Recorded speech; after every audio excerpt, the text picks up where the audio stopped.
Lalu dia mengaku sebagai ahli telematika. Ahli telematika. Pengakuan dia sendiri. Begitu juga Rismon yang katanya kuliah di Jepang. Universitas Jepang itu sendiri yang membantah. Kami tidak pernah mengeluarkan ijazah seperti yang ditunjukkan oleh saudara Rismon, katanya. Harus itukah yang kita percaya? Institusi negara kita abaikan, lalu orang-orang yang berkowar ini yang tidak jelas ini, apakah ini pesanan atau settingan atau apa, lalu itu yang kita percaya. Akal sehat kita di mana? Ini bangsa besar loh.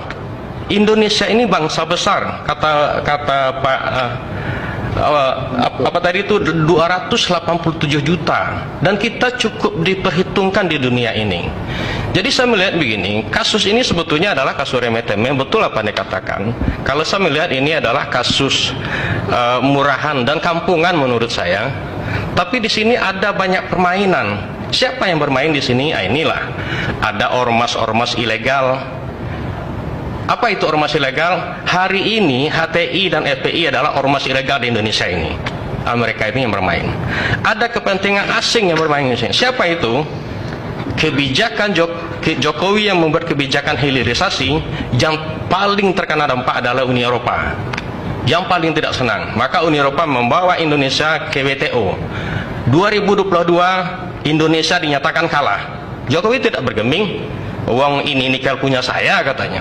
Punya Indonesia, katanya. Kami berhak mengatur nikel ini atas nama kepentingan negara kami. Kami berhak mengatur nikel ini atas nama keberlanjutan kebutuhan nikel di seluruh dunia. Itu yang disampaikan. Tidak bergeming. Begitu juga kebijakan Jokowi tentang ekspor, dilarang kebun-kebun sawit atau pengusaha sawit itu mengekspor dalam bentuk TBS, tandan buah segar. Alhasil apa?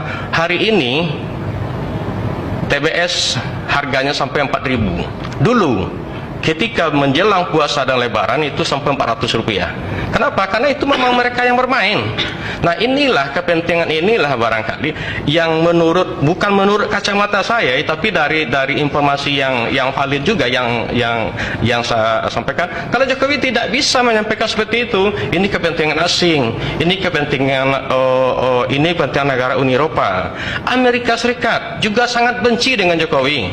Kenapa? Karena saham Indonesia yang hanya 8% di Freeport, sekarang sudah jadi 51%, bahkan 55%, mayoritas. Di samping itu juga dilakukan hilirisasi, dibuat oleh Indonesia smelter di Gresik, Jawa Timur.